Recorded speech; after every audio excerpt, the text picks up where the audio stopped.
Okay, I'd like to call to order the June 16th meeting of the Fire District Board. If you all rise and join me in the Pledge of Allegiance. Pledge allegiance to the flag of the United States of America and to the republic for which it stands, one nation, under God, indivisible, with liberty and justice for all.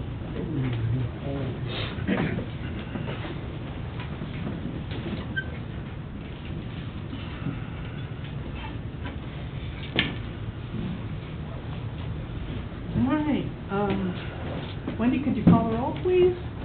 Aldrich. Here. Beckman. Here. Fox. Here. LaPlante. Here. Phelps. Here. Collins. Here. North. Here. All right. We have quorum. Would you please turn off your cell phones? Please don't text during the meeting. Could we have an approval of the agenda, please? I'll make a motion to approve the agenda as it stands. Second. Is there any discussion? All those in favor, please say yes. Yes. Opposed? Motion carries unanimously. We have the approval of the minutes of the May 19th regular meeting. I move to approve the minutes from the May 19th meeting. I'll support. Is there any discussion? All those in favor, please say yes. Yes. Yes. Opposed? Motion carries unanimously.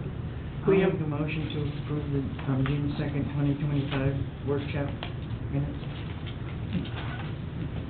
second. We have a motion by Pullen, a second by North. Is there any discussion? All those in favor, please say yes. Yes.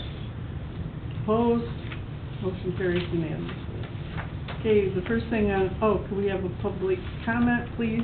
Is there anybody that wants to make a public comment? Here. Nothing to say, huh, Jared? Someday. Okay. Next on the agenda is the public hearing for the budget for fiscal year 25-26. Could I have a motion to open the public hearing, please? I'll make a motion to open the public hearing for the budget. Second. A motion by Phelps and a second by Fox. Could we have a roll call vote, please? Sure. Phelps. Yes. Fox. Yes. Aldrich. Yes. Beckman. Yes. LaPlante. Yes. Collins. Yes. North. Yes. All right. So we will start the public hearing. Is there anybody that wants to make a comment for the budget? Is there anybody that wants to make a comment against the budget? Is there anybody that would like to make a comment? Nobody wants to comment. Good, it looks good. All right, so we have a motion to end the public hearing. I'll make a motion to close the public hearing. Second. A motion by Phelps and a second by Fox to close the public hearing.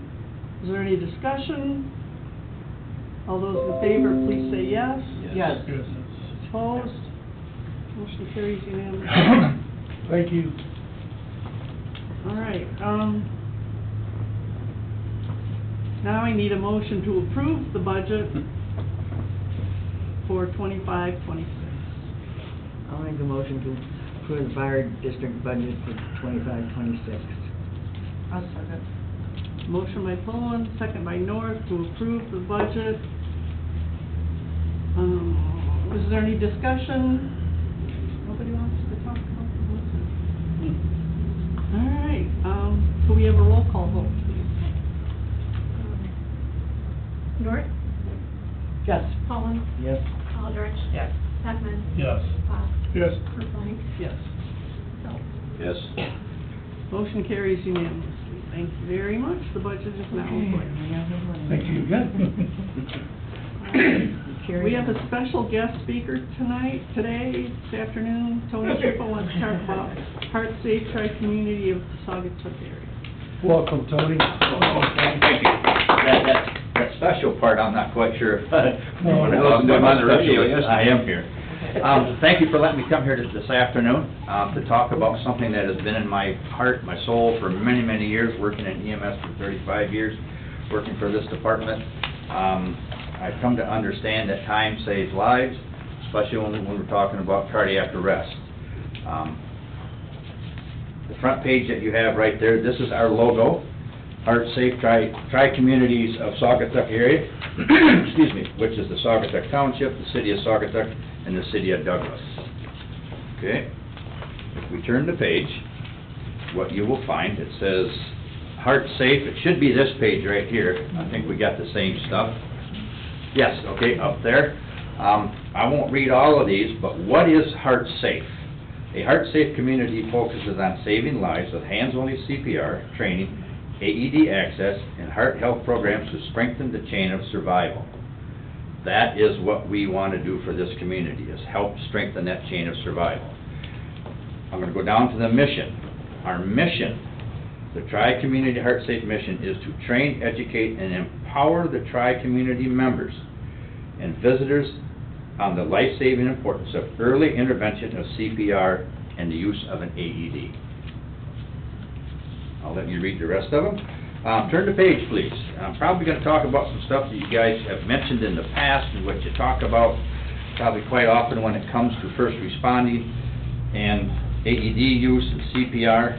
Look at the center of that page where it says 70%. Out of 70% of the out-of-hospital cardiac arrests, they happen in your home, which tells me I'm looking at somebody in this room right now that's going to be doing CPR on their living room floor someday.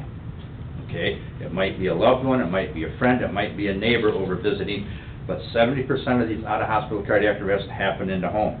Look to the right of that, and only 40% of these people get CPR by the loved ones or somebody right there before EMS arrives. And that is 6.5 minutes, I think. What's our response time? 6.5 minutes here? Okay, and the most critical time in a cardiac arrest to double and triple the chance of survival is from 0 to 5 minutes.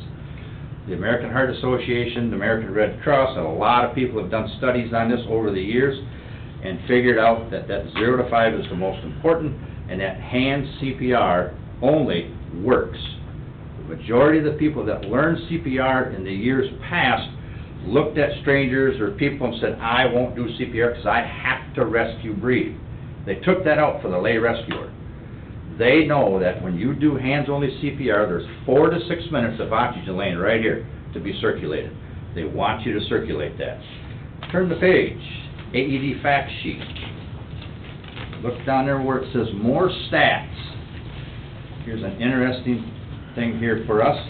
9 in 10 cardiac arrest victims receive a shock with an AED in the first minute live. Now, our goal is to put public access AEDs out here in the tri-community all over the place.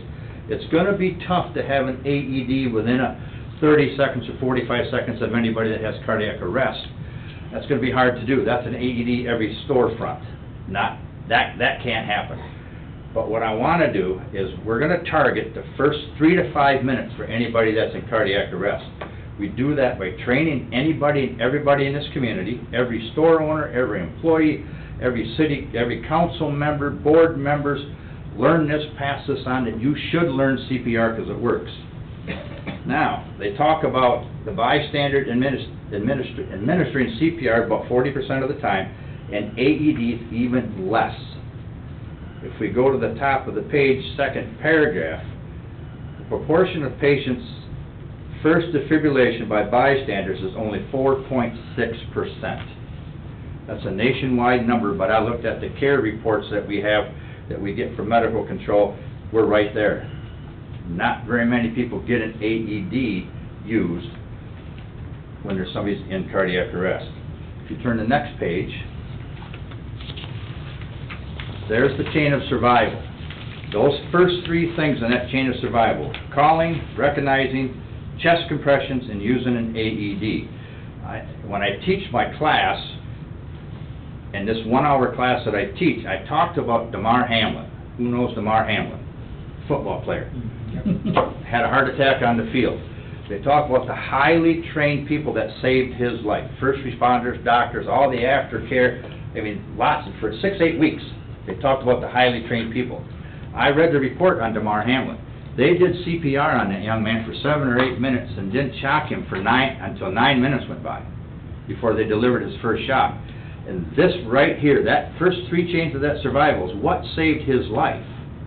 It's right there. CPR, AED saved that young man's life. The Tri-Community Heart Safe Initiative, we have a free CPR class that we're trying to do the second Wednesday of the month and the fourth Wednesday of the month. The fourth Tuesday, second Tuesday and fourth Tuesday. Where do you have those at, Tom? I do them right here at the Saugatuck Church. What I ask people to do is that follow our little Facebook page, Tri-Community Heart Safe Initiative, and I post when those CPR classes are there. I have one tomorrow night. It's just about full. I got one for the 24th, and that's about half full already. We're getting people's interest in doing this. It takes about an hour. And again, it's hands only for adult/teenagers who go on response and show no signs of life. We have room for 12 people at a time. What have we been doing with our committee? We've actually formed our committee. We have Mr. Todd Christensen as our project administrator. We have a young lady, Andrea Block, who is our financial chair. She has a CPA, an MBA, and a BBA. Well, she's quite a financial wizard. We have a fundraising chair, Patty Berry from It Is What It Is. Myself, I am the training chair, and we have a number of volunteers. We have a cardiac arrest survivor who is going to be part of our group, who will be glad to come and talk at different times. We have our youngest volunteer is Cash Kling. He's 13.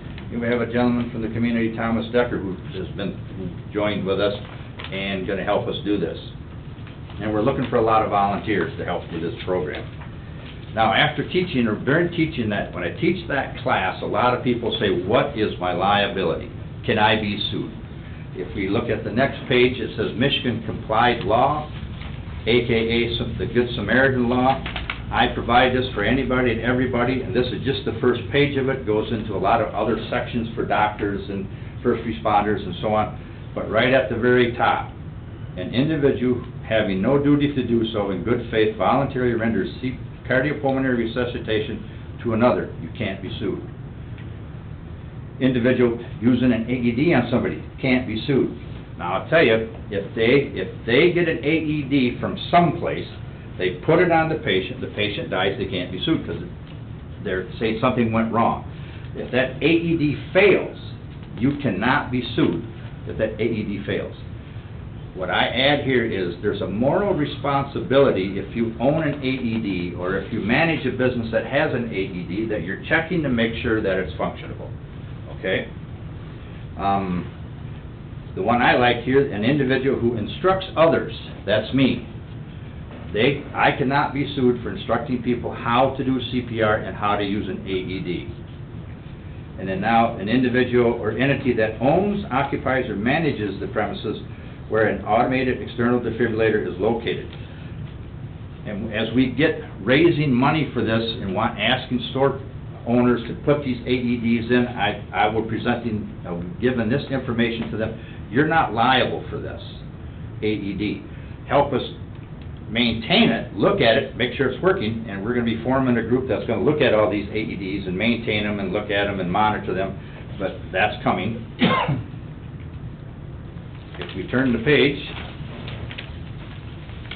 what I do, we hand out this right here, volunteers, job description. We're calling out anybody in our community to be volunteers. This is the little letter that I give to them. And in this letter, last paragraph there, that we are now a 501c nonprofit organization. People who donate to us can get a receipt, and it can be a charitable deduction. Something I want to note, that the Holland Heart Safe program is already in place. They've already received the designation of a heart safe community. They have been working with me when I finally made the big step of going to do this, through Steve Stegman pushing me to do this. He called me up, what helped me get going. He called me up and said, Tony, we just received a federal grant for Ottawa and Allegan County to buy equipment for the Heart Safe Initiative for Holland, $17,000. He says, I am gonna buy your equipment for you today. And he bought us 8 adult mannequins, 4 infant mannequins, 8 AED trainers, and I have access to another 8 adults and 4 more baby mannequins if I want them. I'm gonna be calling him because I have about 12 people every time that I do these classes anymore, so I need those. But Holland Heart Safe Program has been very helpful with us forming this program here. And if you guys want to volunteer, you know people, and I give this to you so you can talk to people and show them, hey, this is what's going on, he's looking for volunteers. If they can't volunteer, can't be part of, they could donate to this cause. If we look at the last page, this is a letter that I sent to Chief Janik just not too long ago, but it's dated May 14. This is how long I've been working on this to get this going. And what this letter is a request for the fire department to be the lead sponsor. Like it says that we're working with the guidance of the Citizen CPR Foundation, that's the second paragraph. The Citizen CPR Foundation is a foundation that was formed back in 1988-86. What they did is they, with a lot of medical people, they put together this wanting to find out why people were dying of sudden cardiac arrest. Why weren't they living? What they found out is that there was 0 to 5 minutes, majority of the time, nothing was being done. Once the first responders arrived, they did very well. Once the paramedics arrived, they did very well. But that 0 to 5 minutes is the most critical time. If nothing is done, for every minute CPR is not done, they decrease the chance of survival by 10%. That's what we're here for, is to close that gap. When we formed the first responders years ago, back in 1985-86, it was because the community got nervous because the hospital closed, and it was all pointed out to them, the average response time for the ambulance from Holland was 15 to 17 minutes. Oh my gosh, what are we gonna do for 17 minutes? We're used to driving our family right to the hospital and 2 to 3 minutes away. So the first responders was put together to put somebody on scene in that first 6 to 7 minutes. Now I want to take that down and micromanage this to that 0 to 5 minutes. And by asking you guys to be part of this, it's very important that you would be. The Citizen CPR Foundation would like to see the fire department be the lead sponsor. What is your responsibility? I listed 4 things there, and I know this department is very busy with a lot of stuff. I'm not asking them to do what I'm doing, is promoting and doing all of this, just to be with us. And what I see the biggest role that you would be is that when we have a news release that we're doing this in our community, I feel that's coming, I don't know when, but it's going to happen soon, that the fire department would, we would put our banners up here, this is happening, chief would speak about this, we have a doctor eventually going to be on board, he would talk about it, I'd probably speak about this initiative here, the fire department would allow this to happen here. Not if, but when we have a cardiac save in the community, that we do a news release, that we did this is what happened, we give an award to this lady here for helping with CPR, the award to this guy here because he went and got the AED, that would all happen here. And we talk about possibly some equipment use, maybe some instructor support. Instructor support would be, we have 40, 50 people that want to learn CPR, we get to the high school, we take you guys as instructors, stuff like that. But, there it is. I know you're busy. I try to talk fast. Any questions, Jess? Probably, I've had the course 3 times, I think, throughout my life, and probably 5 years ago. Do you recommend reviewing it occasionally? Most certainly. One of the comments that I get for people, just like your comments, oh my gosh, there was so much that I could not remember. And you don't have to take the full course. Sign up for this 1-hour class, and you'll be quite surprised at what comes out of that for yourself. And if I may say this, I have another minute or two. Yeah, if I may tell you this story. I did a CPR class here a couple weeks ago where there was 10 people, and what I do, I keep track of who comes, and I just ask for their city, town, or township that they live in. Don't want their address and phone number and all that. And that is because in order to be a Heart Safe Initiative designation, you have to train 15% of your community yearly. So I'm keeping track of all those numbers. I had 5 people from the community, and I had 5 people that came from the Allegan area, Bloomingdale area. And I thought, wow, okay, this is cool, teaching them. And I want to teach anybody. There's a lady there named Felicia Rose, look her up on Facebook. She actually sent me a letter that she wrote to me or to the community about doing CPR for her husband. November 23rd of 2024, her husband's out hunting. He calls her up, says, I don't feel good, you have to come and get me. She says, I knew there was something wrong because my husband don't ask for help. She drove out to the Allegan State Game area. She says, I knew he was on 116th, I knew the parking lot, but had no idea where I was in the woods. She pulled into that spot. Here he come out of the woods dressed in orange. 15 feet from the car, he falls over. And we talk about your brain has a hard time registering what you're seeing. She says, you're exactly right. Did he trip? What happened? And there he lay, didn't get up. She got out, found him doing agonal respirations. She knew he was in trouble. She knew just instinctively from a CPR class that she took back in home ec class in high school that he was in trouble. She's a bigger gal. She couldn't do CPR from the side. There's sticks and brush and all that. She straddled his stomach, sat on him, and did chest compressions on him through his clothing. She felt the ribs separate. She, with help from Allegan Central Dispatch, she did chest compressions for 7 minutes herself before help arrived. The police officer came. He took over chest compressions. 2 guys came, I guess, to help her up. They did chest compressions for another 3 before the AED arrived. The AED shocked him, got him in the ambulance, and the man's alive today. Hands-only CPR saved his life, and they did chest compressions for 10 minutes. It's a long time. A long time. That is a long time. Come and take the class, and I don't know how much Chief Janik has talked to you about that letter, if you brought it to their attention yet, Chief? That's what we were doing it right now, right Okay. here. But, if we can, I'd appreciate that you guys would be the lead sponsor, and we'll keep you out of it as much as possible, but you'll be part of it, for My sure. recommendation to the board is we would be the lead sponsor. We've always been supportive of this initiative. Mhm. We kind of led the community with disbursements of AEDs and Yes. providing those AEDs. Yeah, And you seem to be more effective at getting, well, we're doing certified classes, but you're more effective in getting community involvement yes, with the hands-on 1-hour class Yes. than we ever were. yeah. So I think that the combination, the balance of the 2 Yes. agencies, it's natural that we would be the lead on this. Very good. Well, thank you, guys. Thank you for Tony, your what's input. the cost Thank of you. an AED, roughly? The cost of an ED, you can spend anywhere from $1,000 to $1,500 pretty easy.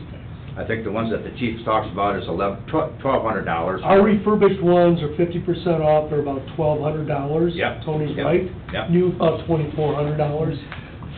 There It used to be, The box that we're looking to put these in, there's several kinds, but there's a box that the Douglas City has been buying. They own 4 of them, where they have them outside. They're public access AED, Schultz Park, Berryfield, Douglas Beach, and the marina that they own. This box, takes a certified electrician to hook it up. It's got an SD card in it, which is the telephone connection to Allegan Central Dispatch. It will take your picture. If you pull that AED out, it releases a wire that's hooked to it. It notifies the chief of police over there. It notifies you. It will notify Leo, the director of the Douglas Public Works. And the cool thing about it, it's there for the winter. It heats and cools.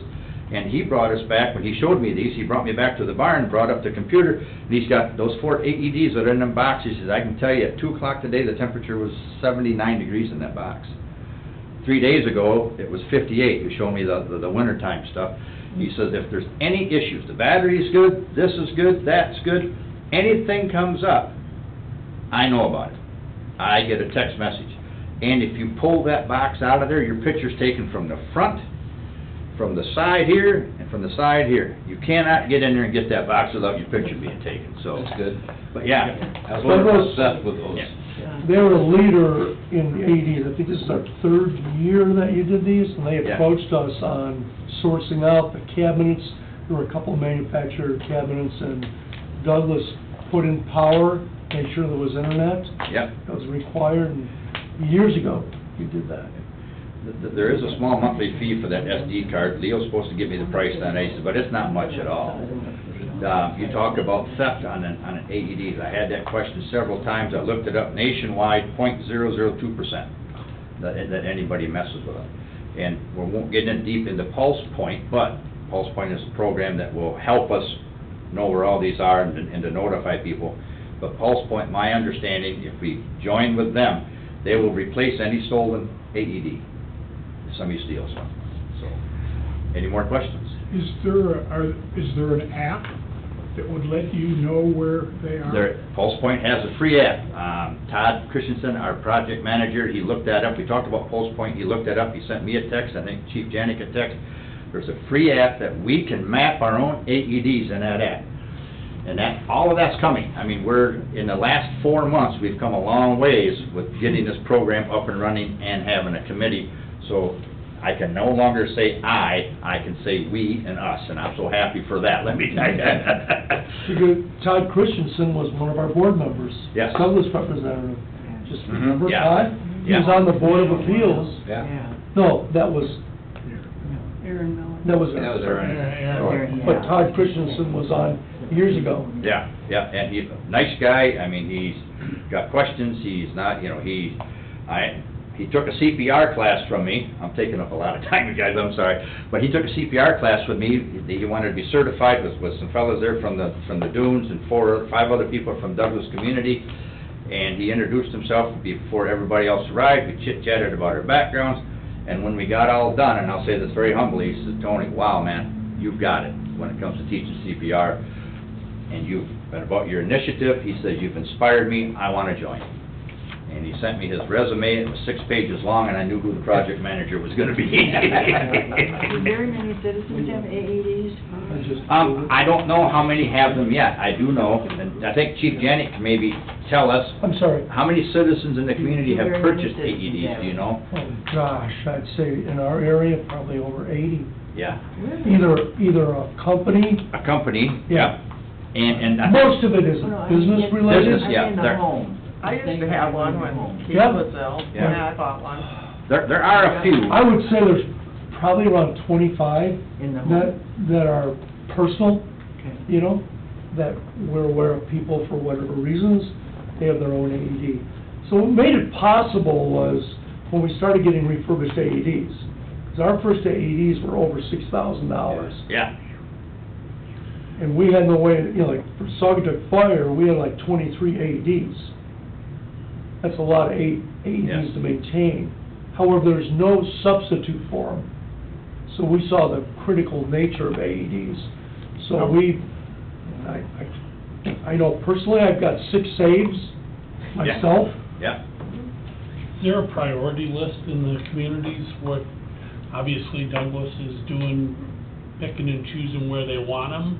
Has Saugatuck City made a priority list where they should be? I gave a presentation to them several weeks back, probably a month ago now, and I asked you guys, if you think of places you want them, email me.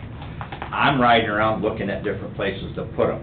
Now this, root beer barrel, bald head top and bottom, just the information center there in Saugatuck, and not just saying for the city, but the township, the 2 gas stations should have AEDs on them.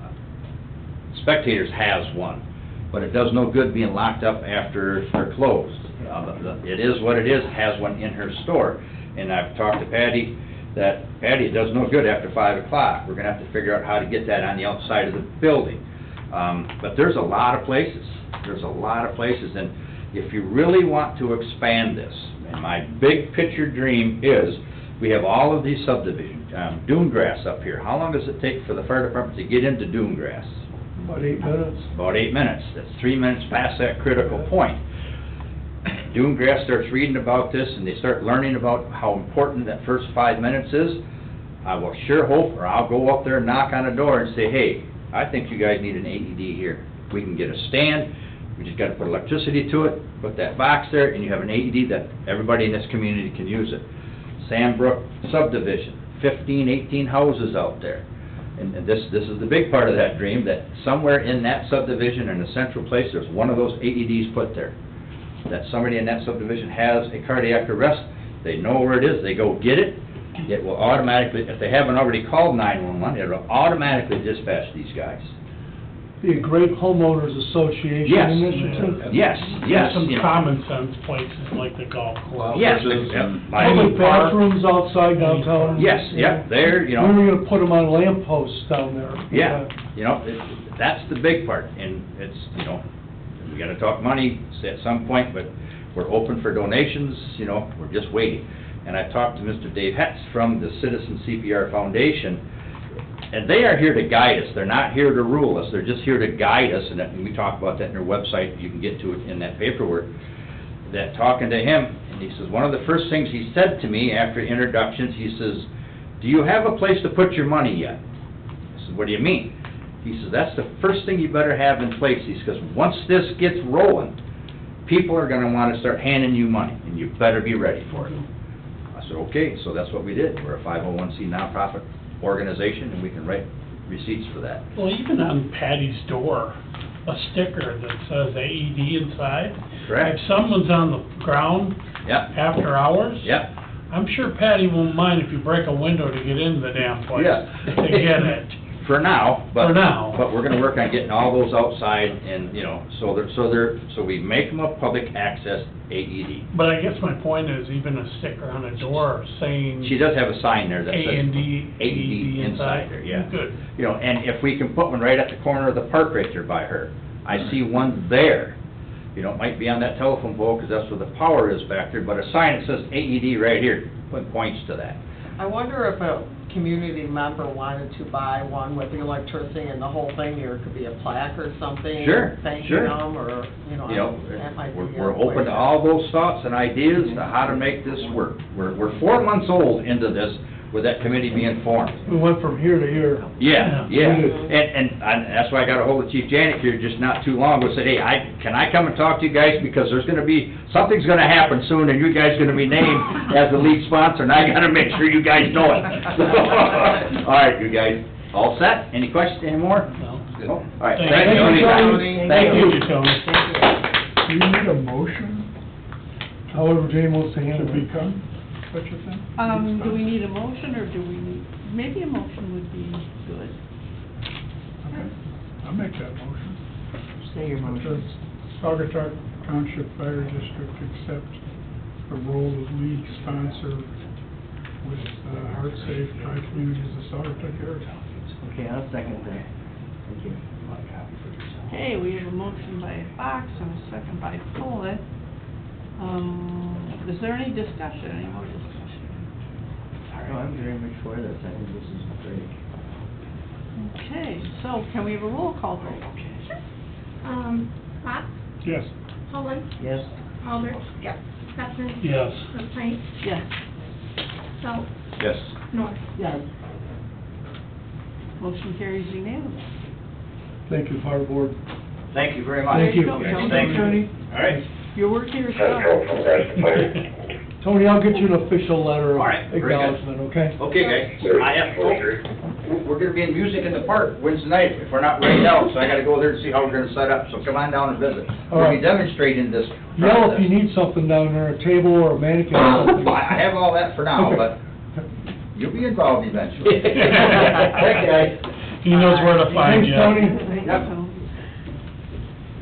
You could join, have the beauty crew Be- join them down. Want me to be a mannequin or something?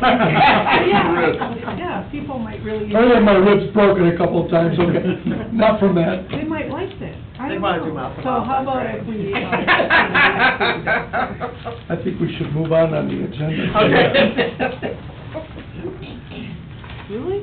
Okay, moving on. Where are we? 11A. Request for payment, so, first of all, we need to do a budget adjustment, Peter. So this is the year-end, the second budget adjustment for 24-25. Fiscal year ends here in another, 14 days, so. On page 34, so we'll start with the revenues. We decreased the city of Saugatuck's revenue by $153. And we're increasing inspection Plan review fees by 15 grand, grants and donations by 19,500, interest by 10 grand, and those all increased revenue. And then we had to adjust some of our line item expenses to the board salary, the chief's salary, operational wages, medical call wages, our retirement costs, operating supply, professional services, boat maintenance, building repair and maintenance, building security, dues and subscriptions, turnout gear, and those are all increased in expenses. And then general insurance and workers' comp, we took money from those line items because we were over budgeted. And then the last three items are us, but they're not. That is the live fire training center. We really never put a budget together because we're just basically the fiduciary, but the auditors always want, we have to fill something out. So we've got grants and donations of revenue, and then the other two line items are expenses that they've spent for the live fire training center, because we handle all their funds with all the different entities that are members. So I don't know if anybody has any questions on those, or... And some portion of those, training center, It's all- costs go elsewhere, right? I mean, are not our, Well, yeah, no, I think what's our $1,600 is all this department puts in Correct. of actual money. I don't know about manpower. 1,750, 1,000, and 750, 1,000 Yeah. cap, Yeah. capital improvement, right, 750 for maintenance. Can I have a motion to approve the budget amendment? I'll make a motion to approve budget amendment number 2. I'll second. A motion by Paul, and a second by North. Is there any discussion about the amendment, budget amendment? All right, we have a roll call vote, please. Cullen, Yes. North, Yes. Alders, Yes. Beckman, Yes. yes, Fox, Ruffing, Yes. Phil. Yes. Okay, moving on.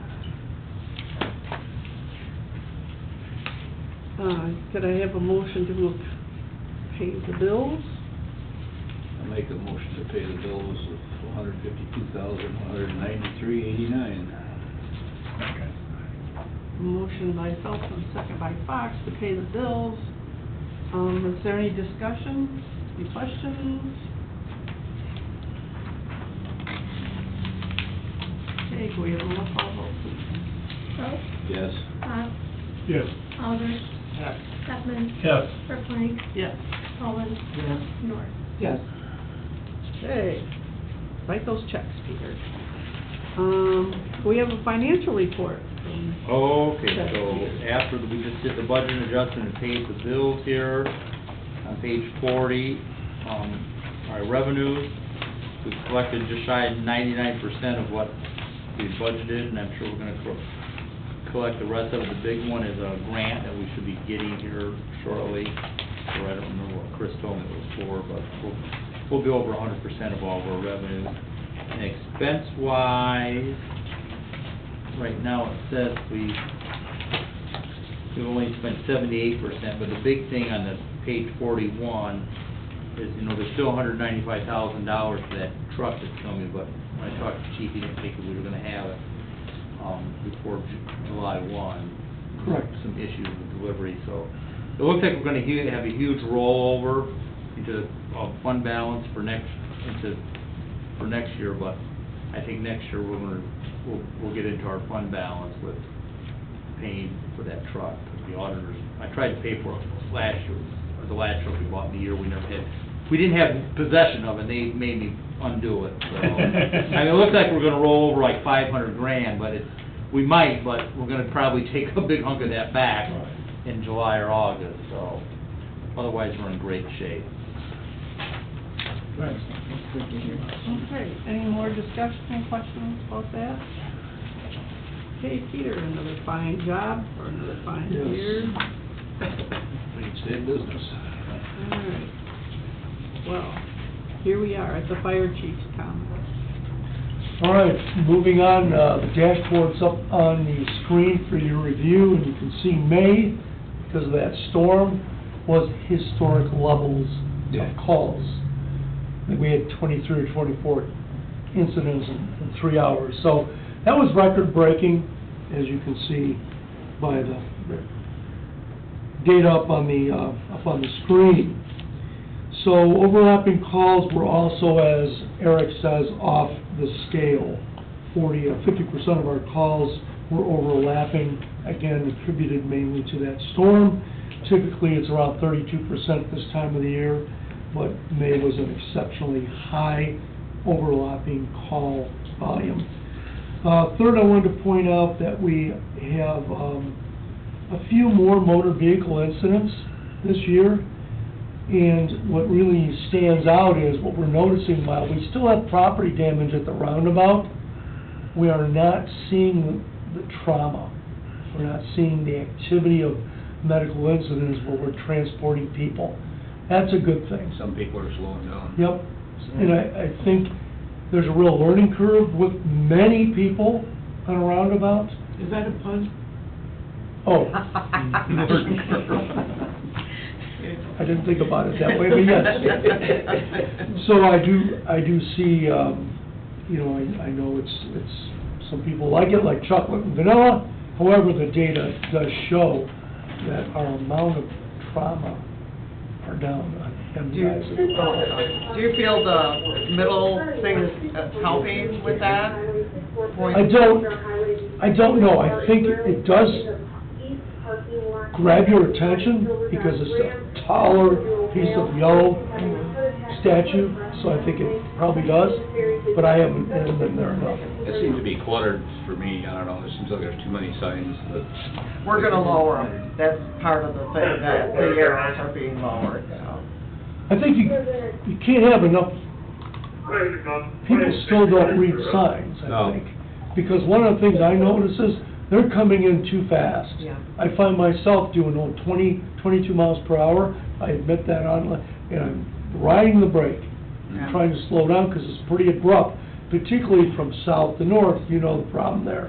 50 mile per hour speed signs, so you ramp up the speed and then you gotta brake right away.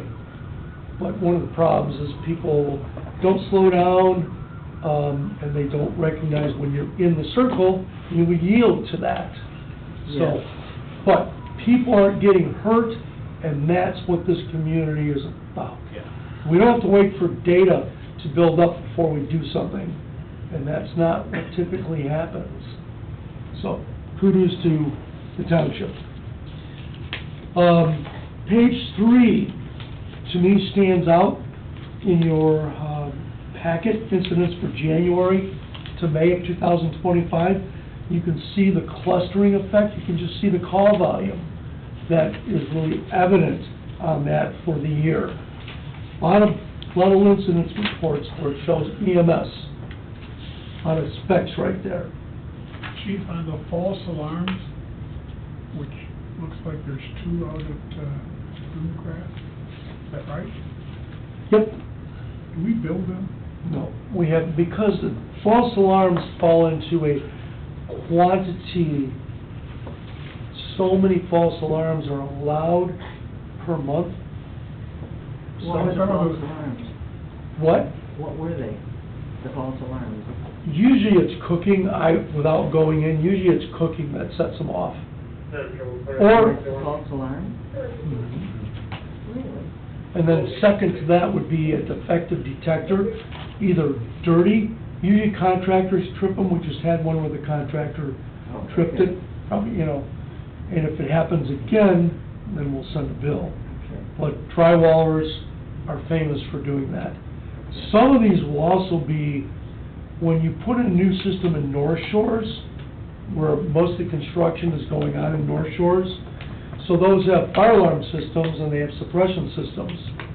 So to check the accuracy of the monitoring system, we do a test. And you would be surprised how many of them have the wrong address. So we require the inspectors to say, okay, where is it tripping? So that the monitoring company, and those are on there too. So typically false alarms are generated by cooking. Second is a defective detector. Carbon monoxide would be a detector too old. And you will also see more false alarms. They've ramped up the more rentals you have, More you have false alarms. Hope that answers your question. Thank you, yes.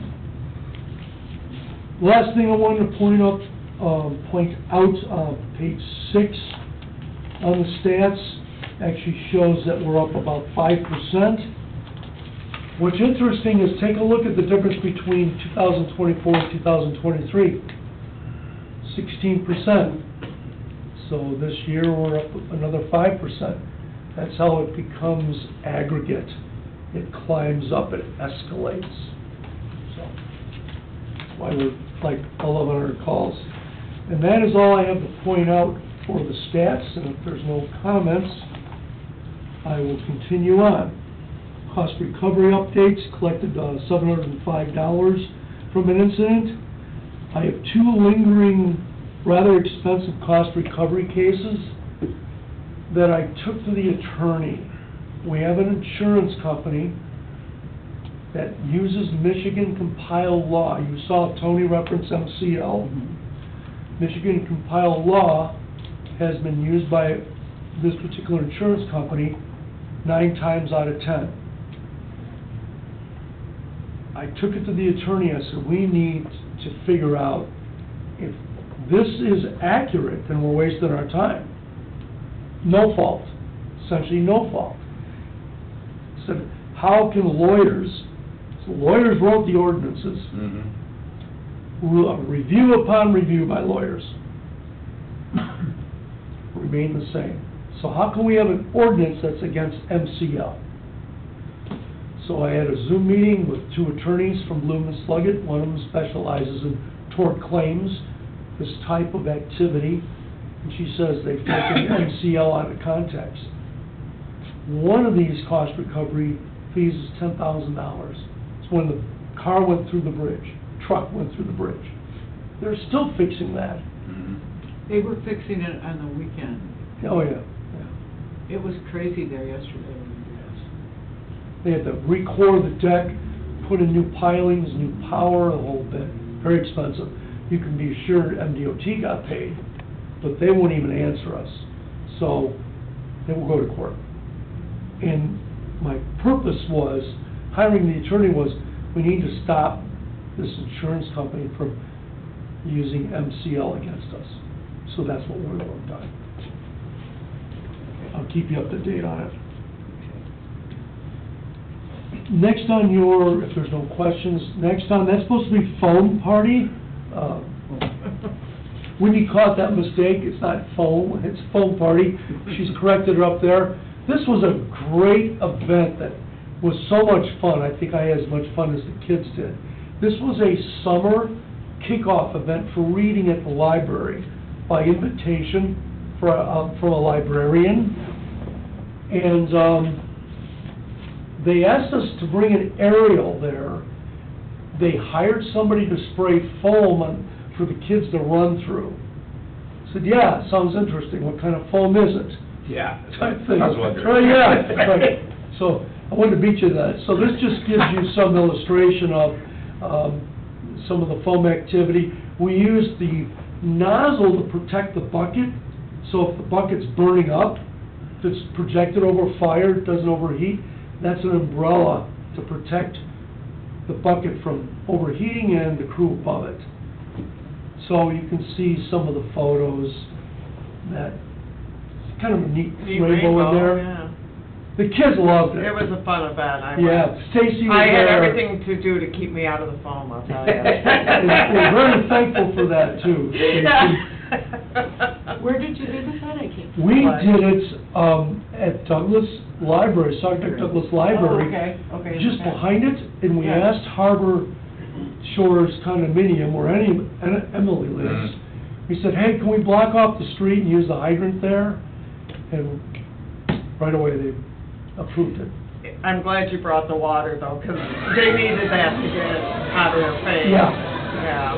Beautiful day. It was gorgeous. It was fun. Kids slept like rocks, I'll tell you. 2 hours this went on. 2 hours. Yeah, it was a long day, yeah. That's good, Yeah. good event. A lot of fun. That was the first, and we hope we said, can we do this every year? So Chris and I were there, the main people there, but we had a crew set it up, we did aerial training out of it, company officer training, so we build that, we always build training into something. So as long as we're gonna do it, okay, let's position the aerial, let's set it up. Hydrant dressing was also part of the training, so, it worked out well. Good. So I wanted to share that with you, it was a neat thing. That concludes my chief comments. Okay, moving on, thank you, Greg. Moving on, unfinished business, Life EMS ambulance support subsidy agreement update. So, I believe I sent all of you just, an initial agreement of terms, talking points. This is what the board would like to see, you know, single-digit increases, and that was sent June 5th.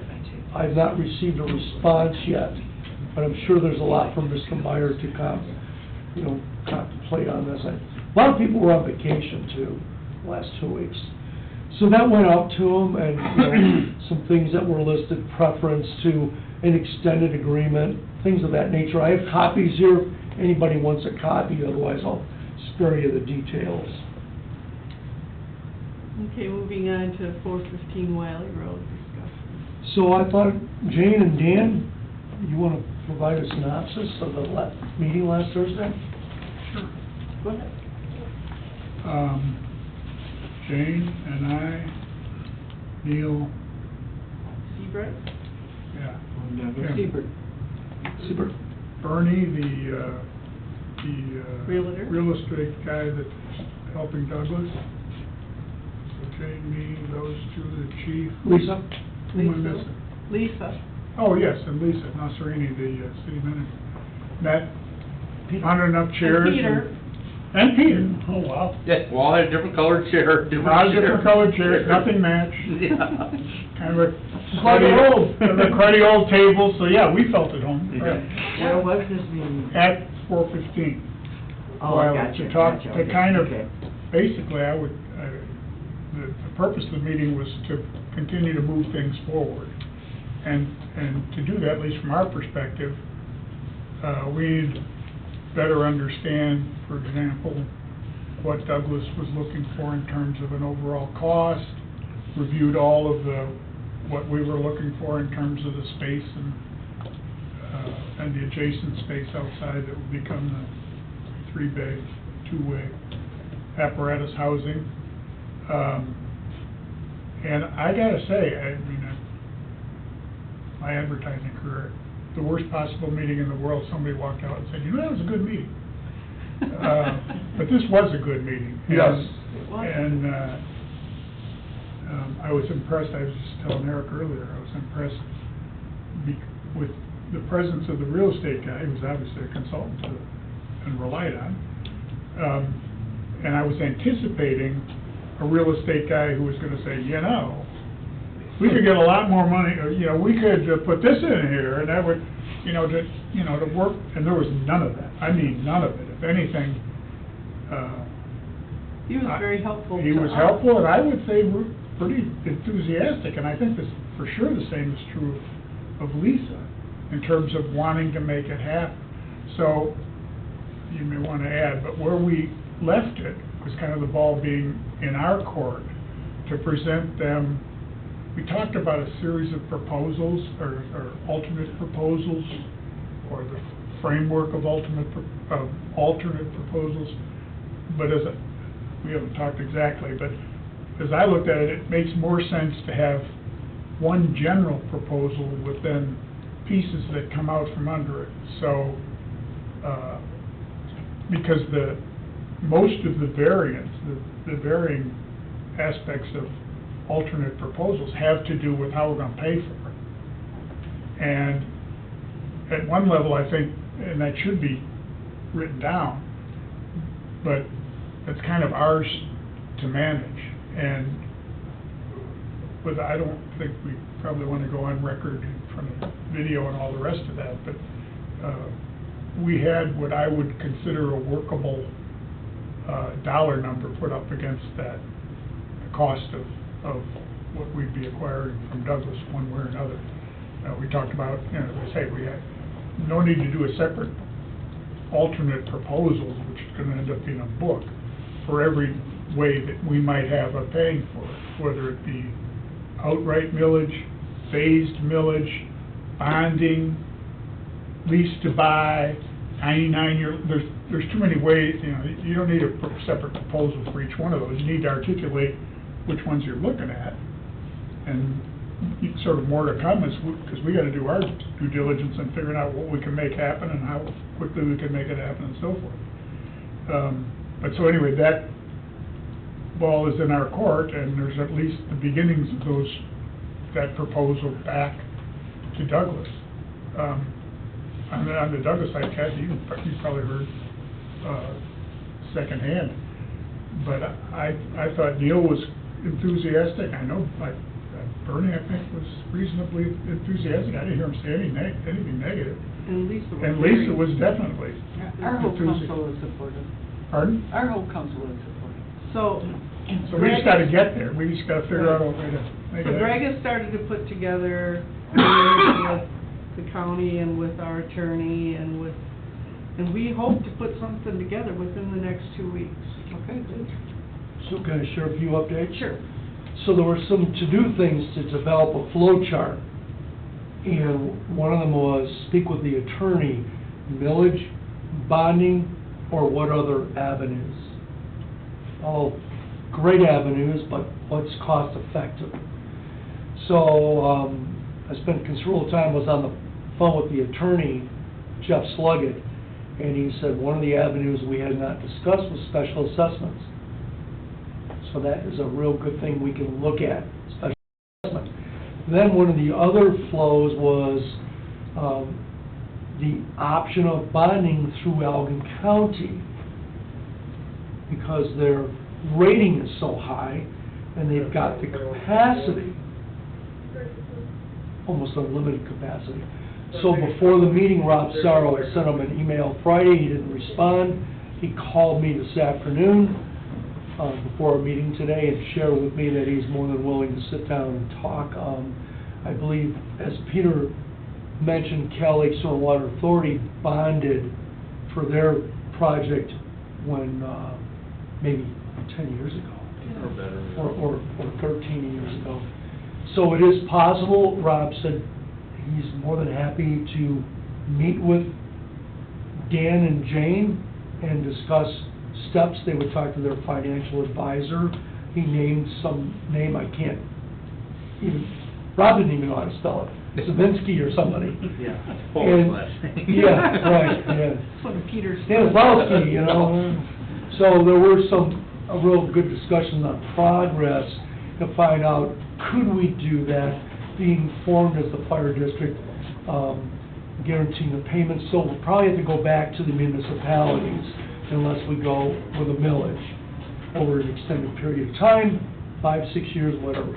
So we've got some good options to look at between lawyers' input and Rob Sarro's response. It gives us good direction on two to three really good viable options. So even if we bonded through Allegan County, we'd still have to go to the 3 jurisdictions? His off-the-record opinion was, somebody has to guarantee the money. We get our money from the property values from the cities. So we potentially, Rob has never dealt with that before. He just looked at it realistically, says, I would think you'd have to have that agreement But with the we will municipality explore that. that we get the money. You know, they have to transfer to us from the money they collected. So Dan and I and Greg will meet with Rob and the attorneys, and we'll take Peter along to translate, and hopefully we'll come up with something. And just for the record, I don't think it was 12 hours. And Dan had already crafted a draft. I couldn't manage it over the weekend. I had birthday parties for grandchildren and getting a house ready with my son. So Dan was way ahead of the ball. Matter of fact, I think there were 2 revisions by Sunday before I woke up. So. Thank you, Dan. So Dan Yeah. has it on paper, and, Yeah. and there's a What's the working beginning? I document. would say that It's a might- working that might be document. half of It gives me a jump start. So, one of the advantages, and you all know it, one of the advantages of bonding is that we have all the money up front, which, We bonded for our building. pardon me? We bonded for our building. So the attorney asked for, I said, you know, I've got a presentation on this, I've got a description. So I sent him what we had sent to Representative Joey Andrews. So originally it was like 2.5 million, but then when we started getting pricing on things, it jumped up $1 million. So Joey Andrews was $3.5 million. That went to the attorney so he could see the scope of the project. And then that would be shared, of course, with, at the appropriate time with county's bonding persons. Like I say, here are the pros and cons of going this way, this is what it's gonna cost. Then at one point, you're gonna have to hire a bonding attorney, which Peter and I have already talked about. So I can share with you, Kathy, that the pulse, the atmosphere was unbelievable at that meeting. I mean, I got texts from both. That's how we roll over. Yeah. It was a pleasant, not a surprise, but it was just so heartwarming to hear the positivity. And, you know, like Neil said, he says, hey, we're in, we just gotta figure out the money. Well, that's a fair assessment and a fair statement. And we got some really good direction from Bernie, who was as neutral as could be, in a positive sense, if that makes sense. So, thank you. So I'm gonna try to be working on this with Jane and Dan in between all these safety meetings that are coming up. So Would in it 2 be weeks, at- can I have a little more information? Is that what you basically were saying, Jane? Then in 2 weeks? Yes, hopefully we will have some more We hope, information. barring any, We hope to have a proposal. Would to it the be council. advantageous to meet with the councils of each municipality and explain what we wanna do? I thought, well, I'm sorry. Go ahead. I thought you might want to consider doing that when we know what's the best direction. Cost. Yeah. Right. Yeah, we need The- to know the what it is cost, first. nail down the cost, because like what Lisa had shared with me, she says, you know, one of the first questions was, I keep looking at Kathleen like she was there, she wasn't there. Lisa said, what do you have to do with the building? Well, that's a good question. What do I have to do to units 1 and 2? You need showers, okay, and you need a kitchen, you need a phone system, you need IT. I don't have to change the tile in the bathroom floors. And those were the things that I need to pare back with carbon 6 and not start out with asking for everything and, oh, they caught this, they caught that. I don't want to do that to you. What do I need? You need bathrooms, you need a bloody kitchen, you gotta take out a couple of walls. And the carpeting is spotless, so, Yeah, yeah. I mean, there's a lot of things we don't need to do. Correct. Yeah. I think we just, I don't know, I think the residents of our city, Saugatuck, are gonna say, what's in it for us? As a devil's advocate. No, they definitely. Even the township will, oh, you're gonna put a fire station over there, how's that gonna benefit us? I think we could show how it's in effect. And that's what I'm kind of Oh, pointing and out to Saugatuck is you. easy, and so is the Yeah. township. It's gonna serve that end of the There's township. a good chance it will be Well, in tomorrow's newspaper. as Yes. a matter of fact, Jane, thank you, because I kind of forgot that the city is on the other side of the river. bridge, too, We yeah. all Yeah, forget. and we forget We all that. forget. And I Beach do is remember, on the other side of the yeah, river. I do remember the townships out that way also, but I'm more worried about the city of Saugatuck. No, Dewgrass is out there. There's probably 27 homes out there, right? True. So Oval Beach is Great big home. their biggest attraction.